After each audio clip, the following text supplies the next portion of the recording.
menolak permohonan peninjauan kembali para terpidana. 5. Pertimbangan majelis hakim dalam menolak permohonan PK tersebut antara lain tidak terdapat kekilapan yudek fakti dan yudek yuris dalam mengadili para terpidana.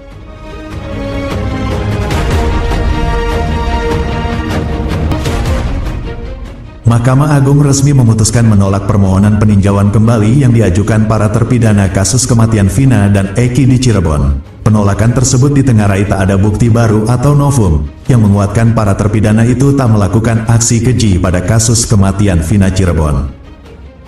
Juru bicara MA, Yanto mengungkap sejumlah alasan putusan menolak permohonan peninjauan kembali atau PK yang diajukan oleh 7 terpidana. Yanto menyebut salah satu unsur ditolaknya permohonan PK tersebut berupa tak adanya novum atau barang bukti baru yang dihadirkan pihak pemohon.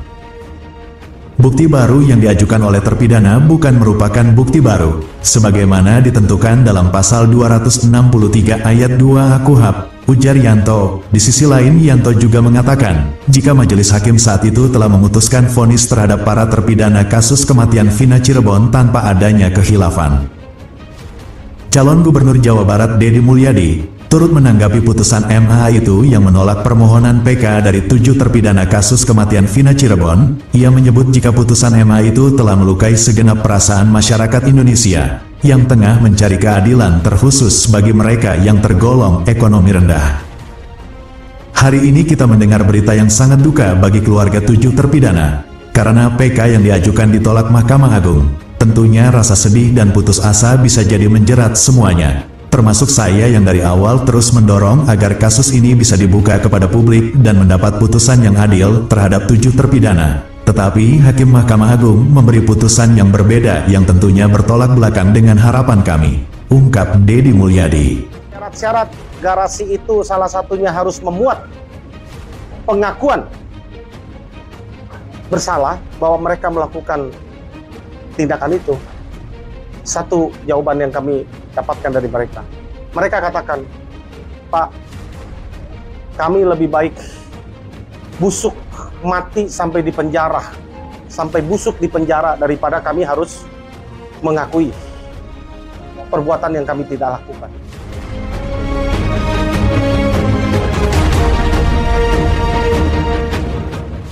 Deddy menuturkan, jika dirinya meyakini para terpidana kasus kematian Vina dan Eki di Cirebon tak bersalah dengan sejumlah kejanggalan yang didapatinya, ia pun mengaku kubu para terpidana akan kembali mengajukan PK kedua untuk dapat memastikan jika kasus kematian Vina dan Eki telah memiliki sejumlah kejanggalan dalam pengungkapannya oleh pihak kepolisian.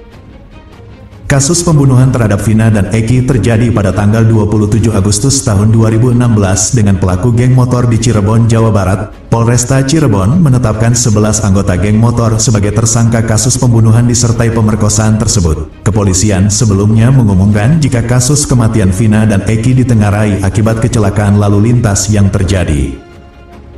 Namun sejoli muda itu ternyata menjadi korban pemerkosaan disertai pembunuhan sadis oleh geng motor tersebut. Hingga saat ini terdapat 3 orang tersangka pembunuhan dan pemerkosaan yang masih buron usai 8 tahun kasus tersebut. Polisi mengungkap ketiga pelaku yang buron itu beridentitas Andi, Dani, dan Peggy alias Perong. Sementara 7 pelaku lainnya kini tengah menjalani masa hukumannya. Sementara Saka Tatal telah terbebas dari masa hukumannya usai dijatuhkan pidana dengan status saat itu anak di bawah umur. Adapun Polda Jawa Barat secara mengejutkan menghapus 2 nama DPO lainnya, usai menangkap terduga otak pelaku pembunuhan yakni Peggy Setiawan alias Perong. Peggy Setiawan pun tak terbukti pelaku dari kasus kematian Vina dan Eki di Cirebon. Seperti diketahui, kasus pembunuhan Vina dan Eki di Cirebon diusut kepolisian usai adanya laporan polisi yang dibuat oleh Ibtu Rudiana yang tak lain ayah sang korban. Bahkan Ibtu Rudiana yang kala itu bertugas di Reserse Narkoba turut serta menangkap para terduga pelaku pada tanggal 31 Agustus tahun 2016.